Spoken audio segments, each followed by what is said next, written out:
Sir, ये list उन लोगों की है जिन्हें आपसे मिलना है।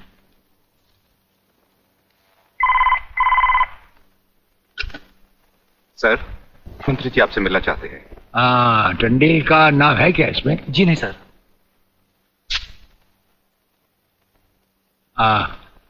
आज तो हम अपना एक एक मिनट दूसरों को दे चुके हैं, दम लेने की भी फुर्सत नहीं होगी। ऐसा करो, मंत्री जी को कल दोपहर के बाद की कोई भी अपॉइंटमेंट दे दो। Okay sir. Sir, you can't meet him today. अरे अंग्रेजी को मारो गोली और हिंदी में समझो। इस राज्य के मंत्री से मिलने के लिए उसके पास वक्त नहीं है। मैं पूछता हूं वो हमारी खाता है या हम उसकी? इसमें आपकी और हमारे खाने की बात कहां से आ गई? तो ये है ब्रिगेडियर, आप यहां अचानक आ पधारे हैं और हम आज का सारा वक्त औरों को दे चुके हैं। आखिर हम सब जनता ही के तो सेवक हैं। कुर्सी मिलने पर ये समझ लेना कि सारी सरकार आप ही की है, इसे हम कैसे मान लें? आप मुझे ये न समझाएं कि सरकार किसकी है। आप सिर्फ इतना समझिए कि आप एक सरकारी नौकर हैं और आपके सामने खड़ा हुआ ये इंसान इस राज्य का मंत्री है। खादी के कपड़े पहनने से और टोपी लगा लेने से कोई महात्मा गांधी नहीं बन जाता। और सुनिए, हमें नेताओं की भाषा ना तो पहले समझ आई थी और ना कभी आएगी। भाषा छोड़ो ब्रिगेडियर, मैं जो आपसे कहना। आपने जो कुछ भी कहना है कल कह लीजिएगा, आपकी अपॉइंटमेंट नोट करवा दी गई है। और एक बात ये भी याद रखिए कि हमसे बगैर अपॉइंटमेंट के कोई नहीं मिल सकता। और जहां तक हमारा ताल्लुक है, हम किसी से भी किसी वक्त भी कहीं भी मिल सकते हैं, हमारा जब दिल चाहे। शायद आपने वो लेटर नहीं पढ़ा जो सेंट्रल गवर्नमेंट ने आपको भेजा है। उसमें खासुल खास ऑर्डर है कि हमारे किसी भी काम में कोई भी दखल अंदाजी नहीं कर सकता। नमस्कार। नमस्कार।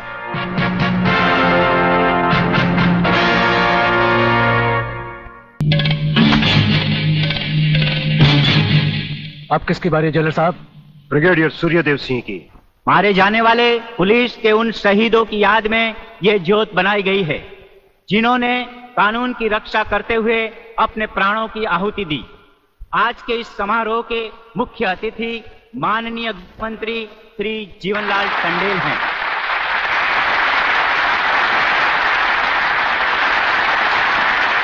और इस ज्योत का उद्घाटन एक महान योद्धा, परमवीर चक्र विजेता ब्रिगेडियर सूर्यदेव सिंह के हाथों से होगा।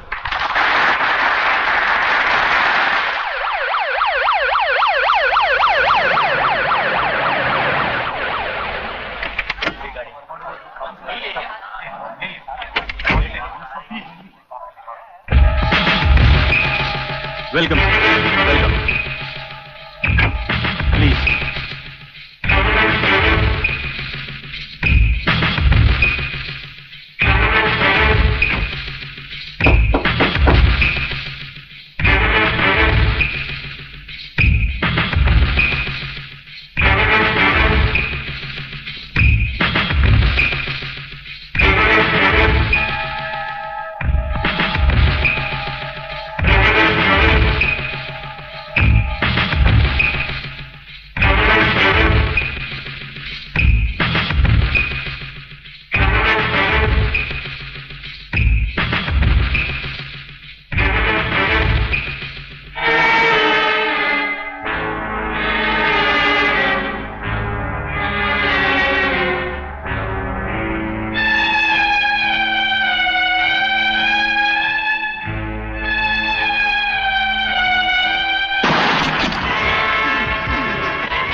फायरिंग का ऑर्डर क्यों दिया सर? आपकी एक गलती से कितनी जाने गई, इसका जवाब कौन देगा ब्रिगेडियर साहब? मिस्टर तिवारी, इसका जवाब अब ब्रिगेडियर को ही देना होगा, और वो भी अदालत में।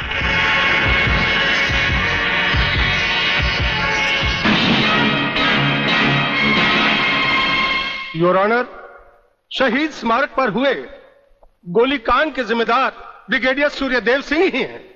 इन्हीं के कहने पर गोली चलाई गई, जिसमें कई बेगुनाह लोग मारे गए। अब मैं अदालत के सामने कुछ ऐसे गवाह पेश करूंगा जो इस हादसे को साबित कर देंगे। सबसे पहले मेरे गवाह हैं municipal councillor mister M.K. Tiwari.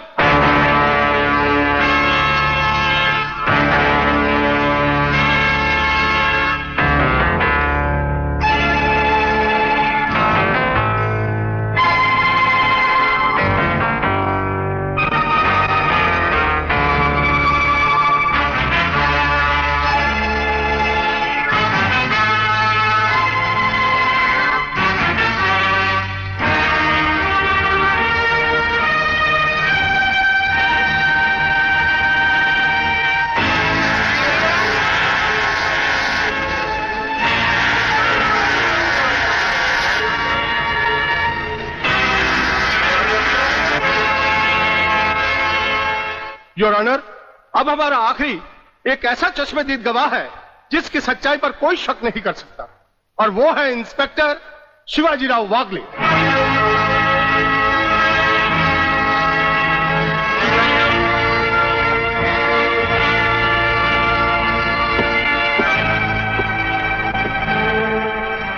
मैं गीता पर हाथ रखकर कसम खाता हूं, जो भी कहूंगा सच कहूंगा, सच के अलावा कुछ नहीं कहूंगा। जज साहब, शहीद स्मारक पर जो भी कुछ हुआ मेरी आंखों के सामने हुआ। मुझे इस बात का ताज्जुब है और अफसोस भी है कि ब्रिगेडियर सूर्यदेव सिंह जैसे जिम्मेदार और सुलझे हुए अफसर ने ऐसा कदम क्यों उठाया जिससे निर्दोष लोग मारे गए। इस हत्याकांड के जिम्मेदार ब्रिगेडियर सूर्यदेव सिंह ही हैं।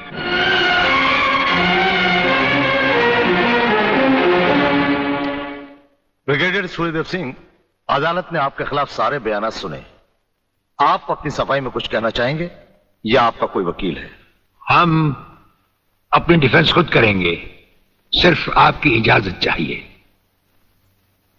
इजाजत है? आप गीता पर हाथ रखकर कसम खाइए, जो भी कहेंगे, सच के सिवा कुछ नहीं कहेंगे। जज साहब, क्या अदालत को यकीन है कि गीता और कुरान या बाइबल जैसे पवित्र ग्रंथों पर हाथ रखकर जो गवाहियां दी जाती हैं वो सच होती हैं?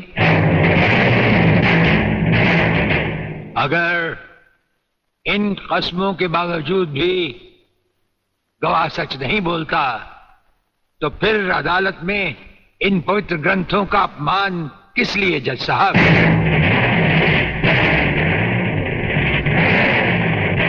अगर फैसला ऐसे सबूत और गवाहों की बिना पर ही होता है जो पैसे से खरीदे जा सकते हैं, तो बंद करवा दीजिए ऐसे रस्म और रवाज जो कि झूठे हैं।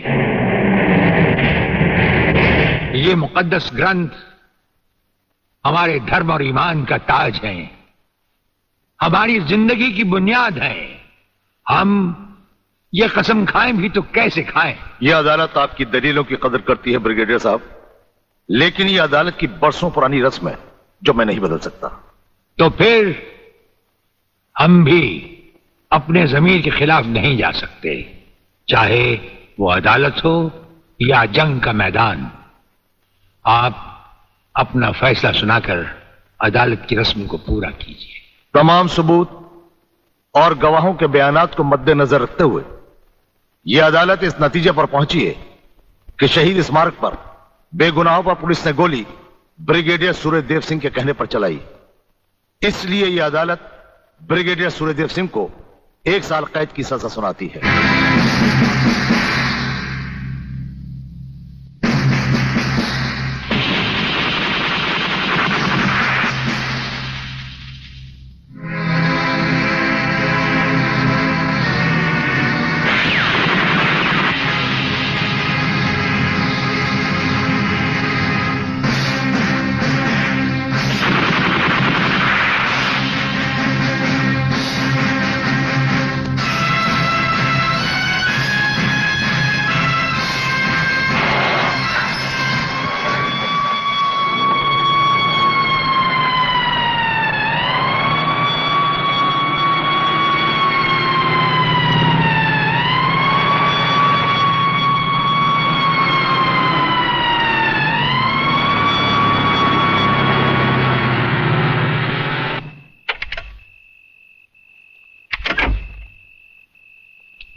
हमारी मीटिंग का बंदोबस्त हो गया? Yes sir. सूर्यदेव सिंह को आप जेल के तहखाने में मिल सकते हैं। गवर्नमेंट डिसिप्लिनरी एक्शन का मामला है, इसलिए हमारे साथ हमारे सेक्रेटरी के अलावा और कोई नहीं जाएगा। Right sir. This way please.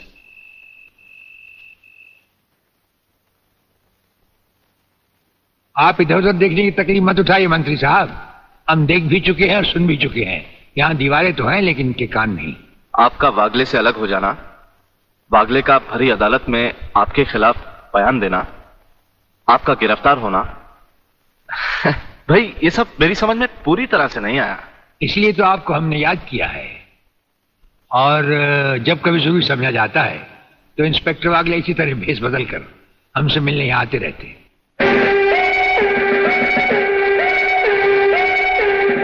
Sir, brigadier साहब का हमसे अलग होना, जेल में आ जाना, इससे दुश्मन हमें कमजोर समझकर लापरवाह हो जाएंगे और उनकी इसी लापरवाही का फायदा उठाकर हम उनकी जड़ें आसानी से काट सकते हैं।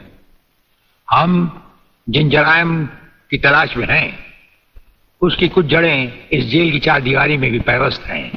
उन्हें ढूंढकर निकाल कर हमें खोदना होगा। और मंत्री साहब, आपसे खास बात ये कहना थी कि हमारी गैर हाजिरी में इंस्पेक्टर वागले आपसे हॉटलाइन पर बातचीत किया करेंगे। ये जब कभी भी आपसे कहें, आप हमारे लिए रिहाई के ऑर्डर भिजवा दीजिएगा। ठीक है, आप जब चाहेंगे आपकी रिहाई के ऑर्डर्स भिजवा दिए जाएंगे। नमस्कार। इंस्पेक्टर साहब, इंस्पेक्टर साहब, मैं कहती हूँ ये कहाँ का न्याय है? कैसा कानून है जो 3 मासूमों को सोचे समझे बिना हवालात में बंद कर दिया? मैं पूछती हूँ क्या हो गया है इस देश के कानून को? अगर पुलिस वाले इस तरह पुलिस स्टेशन में सोते रहे तो निर्दोष लोग जेल में नहीं जाएंगे तो कहाँ जाएंगे? उठो। कौन तुम? नींद की गोली खाकर सोया है या गांजे की? दिखता नहीं क्या? लड़की हूँ मैं, आलोक की बहन, जिसे तुम्हारे कोई बहादुर इंस्पेक्टर ने बलात्कार के जुर्म में पकड़ा है। कहाँ है वो इंस्पेक्टर? मैं उससे मिलना चाहती हूँ। सलाम साहब। साहब? अच्छा, तो आप ही है वो साहब। मैं पूछती हूँ तुम पुलिस वालों को हुआ क्या है जो गुनहगार को निर्दोष और निर्दोष को गुनहगार समझ लेते हैं? सुना था कानून अंधा होता है, मगर तुम्हें तो भगवान ने एक नहीं 2 आंखें दी हैं, और वो भी चील की तरह मोटी मोटी। क्या वो तीनों तुमको किसी भी तरह से बदमाश लगते हैं? अरे मेरा भाई आलोक, वो तो किसी लड़की से बात करते हुए भी कांपता है, वो किसी पे बलात्कार क्या करेगा? खाक। वागले बेटे, ये तो लाल मिर्च है तीखी तीखी। हाथ लगाओ तो हाथ चले, मुंह लगाओ तो मुंह चले, दिल लगाओ तो दिल चले। ये तेरी बीवी बनने के लायक है। अरे इस तरह घूर घूर के क्या देख रहे हो? पहले कभी लड़की नहीं देखी क्या? लड़कियां तो बहुत देखी, लेकिन तेरे जैसे तीखी पहली बार देखी। क्या तीखी? क्या नाम है तुम्हारा? शांति शांति शांति शांति शांति शांति। वाह, क्या कमाल का नाम रखा है चुन के माँ बाप ने, शांति, जो इस देवी के चेहरे और जुबान से शहद की तरह टपक रही है। हाँ? हंस क्या रहे हो दांत निकाल कर? मुझे अपने भाइयों से मिलना है। हवलदार, मिलने दो इसे। साहब, उन तीनों को अस्पताल ले गए हैं शिनाख्त के लिए।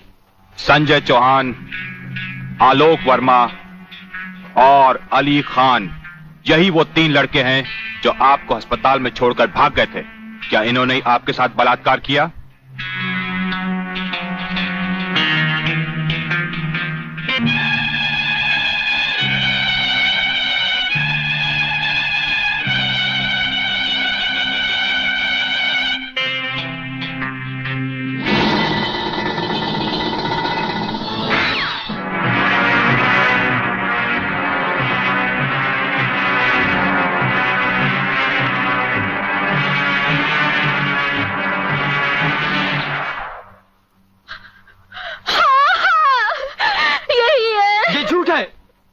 ये सरासर झूठ है। हमने कोई बलात्कार नहीं किया। सच कह रहा है मेरा बेटा। इंस्पेक्टर साहब, ये झूठी है, झूठी है ये। तुम लड़की नहीं, लड़के के नाम पर एक कलंक हो। अरे जरा इन मासूम चेहरों को देखो जिन पर तुमने मौत की स्याही पोत दी है। इनकी सहमी हुई आंखों को देखो जिनमें तुमने मौत की दहशत भर दी है। और फिर मेरी आंखों में आंखें डालकर देखो, क्या इन्होंने तुम्हारे साथ बलात्कार किया था? इंस्पेक्टर, कौन है ये औरत? इसे बाहर ले जाओ। हवलदार, पकड़ लो इसको। खबरदार, अगर किसी ने भाभी को हाथ लगाया तो।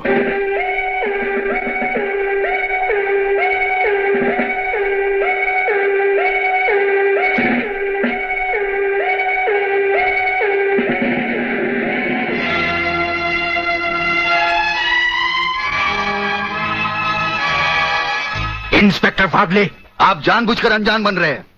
आप अच्छी तरह जानते हैं कि ये डीआईजी रुद्र प्रताप चौहान की पत्नी है। याद है डीआईजी रुद्र प्रताप चौहान, जिनके अंतिम संस्कार पर आपने लंबा चौड़ा भाषण झाड़ दिया था, जो आज भी हम पुलिस डिपार्टमेंट के लिए आदर्श है, उनकी पत्नी है। तो ये भी किसी मामूली आदमी की बेटी नहीं है, ये इस राज्य के मंत्री जीवनलाल टंडेल की बेटी है। और जानते हो इन तीनों ने इसके साथ क्या नर्क किया है? कुछ नहीं किया। ये किसी की साजिश है जिसमें इन तीनों को फंसाया जा रहा है। लेकिन मैं भी दूध का दूध और पानी का पानी करके रहूंगा।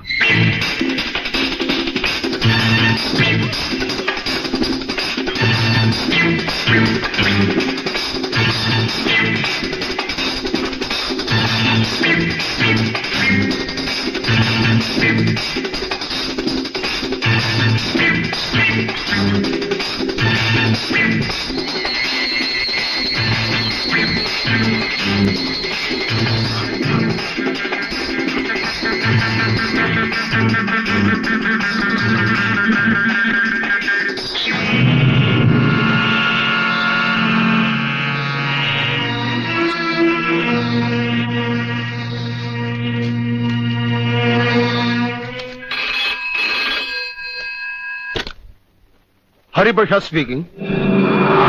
जज साहब, मैं प्रलयनाथ गुंडा स्वामी बोल रहा हूं। Your honour, dancer miss Anita Chaudhary की लाश का समुद्र के उसी किनारे से मिलना और उसी जगह से राधा टंडेल के कपड़े और सैंडलों का मिलना, इंस्पेक्टर वागले को मिली हुई गोली और अनीता चौधरी के पेट से निकली हुई गोलियों का एक ही रिवॉल्वर से चला होना और उस रिवॉल्वर पर किसी और की उंगलियों के निशान होना, यह साबित करता है कि इस केस में किसी और का भी हाथ हो सकता है। इसलिए जब तक ये बातें खुलकर अदालत के सामने नहीं आती, मैं अदालत से दरख्वास्त करूंगा कि इन तीनों की जमानत मंजूर कर ली जाए। योर ऑनर, मेरे फाजिल दोस्त ने बड़ी आसानी के साथ कह दिया कि इस केस में किसी और का हाथ भी हो सकता है। लेकिन ये बात कहते हुए मेरे फाजिल दोस्त भूल गए कि अनीता चौधरी की लाश के पास संजय चौहान का पर्स भी मिला है। Your honour, miss Radha Tandel, जिनके साथ बलात्कार हुआ, उन्होंने अस्पताल में पुलिस इंस्पेक्टर के सामने इन तीनों की शनाख्त की है। योर ऑनर, इसके अलावा डॉक्टर गुप्ता की रिपोर्ट मौजूद है। इन तमाम बातों से जाहिर है योर ऑनर कि रेप और मर्डर इन्हीं तीनों ने एक साथ मिलकर किया है। लिहाजा मेरी कोर्ट से गुजारिश है कि इनकी जमानत किसी भी कीमत पर मंजूर नहीं की जाए। सरकारी वकील की दलीलों को मद्देनजर रखते हुए यह अदालत संजय चौहान, आलोक वर्मा और अली खान की जमानत नामंजूर करती है और इन्हें पुलिस की हिरासत में रखने का हुक्म देती है।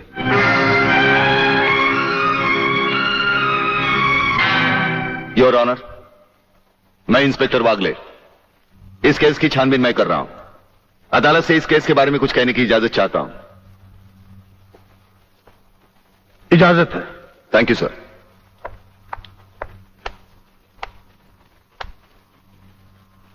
योर ऑनर, इंसाफ के इस मंदिर में आपको न्याय करते हुए कई साल हुए होंगे और इन सालों में आपके सामने रेप और मर्डर्स के अनगिनत केसेस भी आए होंगे। क्या उन अनगिनत केसों में आपके सामने कोई ऐसा केस आया है जहां कत्ल और बलात्कार करने वाले ने जिसके ऊपर बलात्कार किया है उसे खुद अस्पताल पहुंचाया हो? ये तो अभी तक सुना नहीं कभी। सही कह रहा है ये बात, गड़बड़ जरूर है। बहुत बड़ी ऑर्डर, ऑर्डर। इंस्पेक्टर वागले, मुझसे सवाल करने की बजाय आप इस केस में रोशनी डालिए। वही कोशिश कर रहा हूं सर। अदालत सरकारी वकील की जिन दलीलों को मद्देनजर रखते हुए इन लड़कों की जमानत नामंजूर कर रही है, मैं उन्हीं दलीलों के बारे में कुछ कहने की इजाजत चाहूंगा। इजाजत है। सरकारी वकील का कहना यह है कि अनीता चौधरी की लाश के पास संजय चौहान का पर्स मिला। हो सकता है बेहोश राधा टंडेल को उठाते वक्त वो पर्स वहां गिर गया हो। अब इनका कहना यह है कि राधा टंडेल ने इन लड़कों के खिलाफ बयान दिया है। यह भी तो हो सकता है कि वो बयान उसे किसी के दबाव में आकर दिया हो। जिस डॉक्टर ने बलात्कार की रिपोर्ट बनाई वो भी खरीदा गया हो। आपकी इन दलीलों से अदालत अपना फैसला नहीं बदल सकती। यह फैसला आप जबरदस्ती इन पर लाद रहे हो। इंस्पेक्टर वागले, अगर मैं चाहूं तो अदालत की तौहीन के जुर्म में मैं तुम्हें अभी टर्मिनेट कर सकता हूं। कोई परवाह नहीं है मुझे इस बात की। मेरा तो विश्वास उठ गया इस कानून से। कौन सा कानून, कैसा कानून? यह कानून तो चंद मुजरिमों की रखेल बन बैठा है। इसलिए लोग अदालत का दरवाजा खटखटाने के बजाय गुंडों की चौखट चूमते हैं। Take him out of the court. अगर जिंदगी में किसी से रिश्वत ना ली हो तो ही मुझे हाथ लगाना।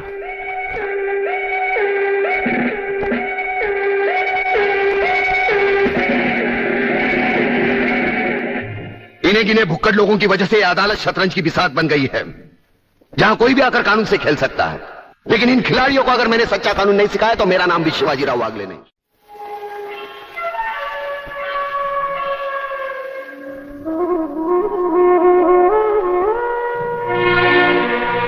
नहीं यार, इस तरह तो हिम्मत हार के हम बिना फांसी के ही मर जाएंगे।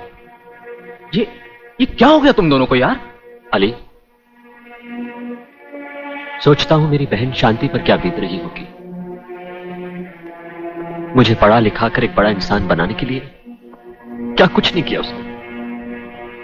लोगों के घर में काम कर करके अपने हाथों पे मेहंदी की जगह छाले डाल ली उसने। आलोक, तुम्हारी तो वो सिर्फ बहन है, मगर मेरे लिए वो बहन भी है और मां भी है।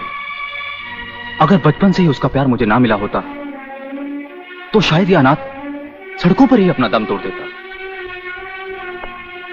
मेरी मां पर भी क्या बीत रही होगी। वो तो रो रो कर पागल हो गई होगी। अगर मुझे कुछ हो गया तो उसका भरोसा भगवान पर से भी उठ जाएगा। तुम इन 3 लड़कों के केस में कहां उलझ गए? हो सकता है इन बच्चों का केस महज इत्तेफाकी हो। इत्तेफाक नहीं है सर। ये कड़ियां भले ही अलग अलग नजर आ रही हो, लेकिन अगर गौर से देखें तो ये सब एक ही जंजीर की कड़ियां हैं, जिसमें एक न एक दिन जीवनलाल टंडेल, रसिकनाथ और गुंडा स्वामी की कलाइयां फंसेंगी। ये इत्तेफाक नहीं है सर, इत्तेफाक नहीं है।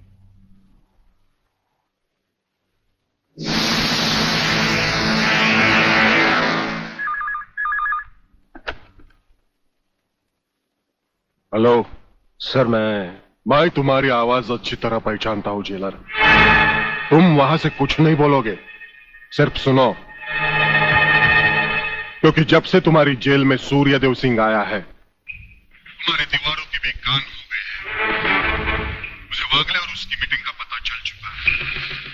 वो 3 लौंडों के केस की सीढ़ी बनाकर मुझ तक पहुंचे, उसके पहले उसकी सीढ़ी के हर डंडे को काट कर फेंक दूंगा मैं।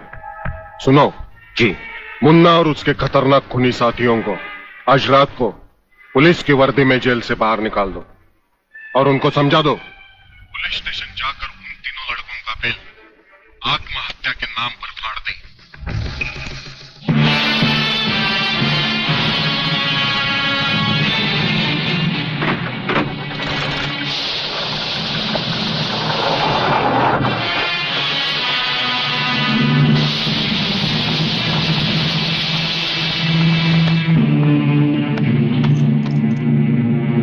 टेलीफोन का वायर काट दो, अब इसे बांध दो।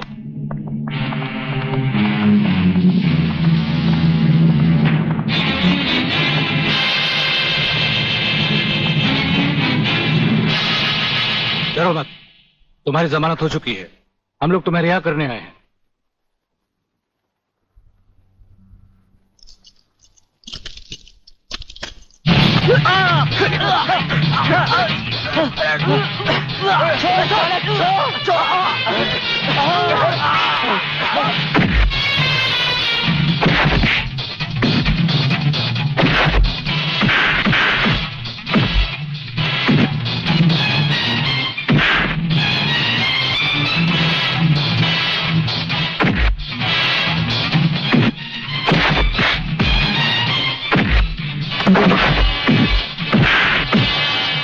छोड़ना मत संजू।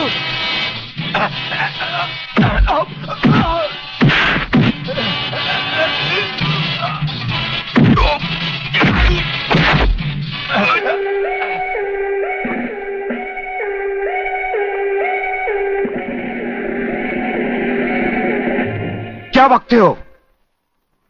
किसने बताया तुम्हें?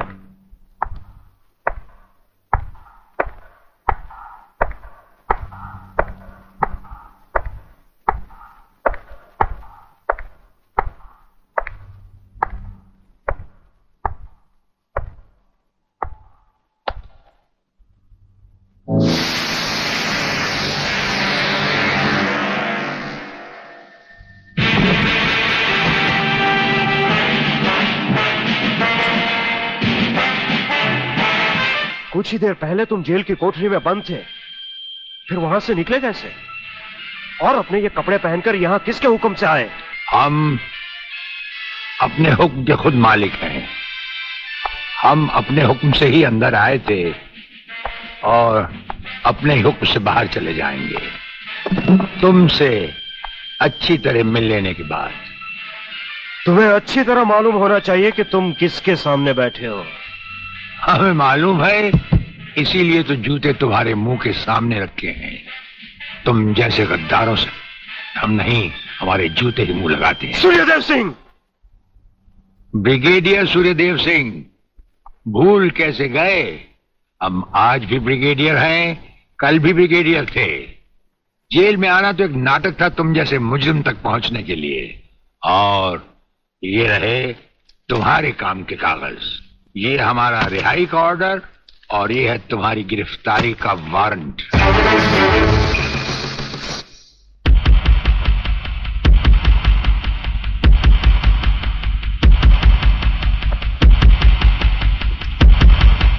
याद करो वो दिन जब तुमने ये वर्दी पहनने से पहले एक कसम खाई थी।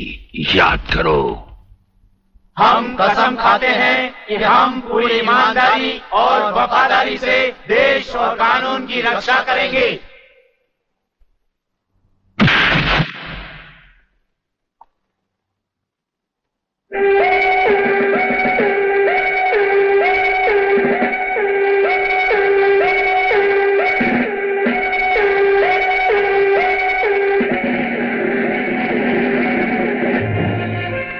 नंगों की बारात में ये वर्दी वाला दूल्हा नहीं जाएगा वागले। इसके भी कपड़े उतार डालो।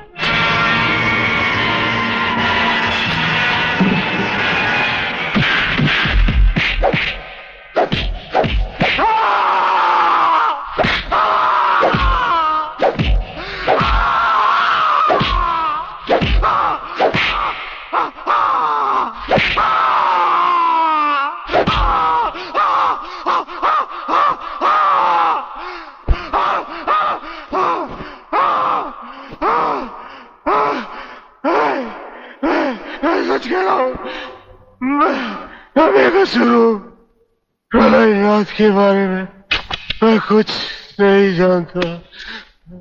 बेहोश होने से पहले 3 बार, होश में आने के बाद 3 बार तेरा इसी तरह इलाज करता रहूंगा।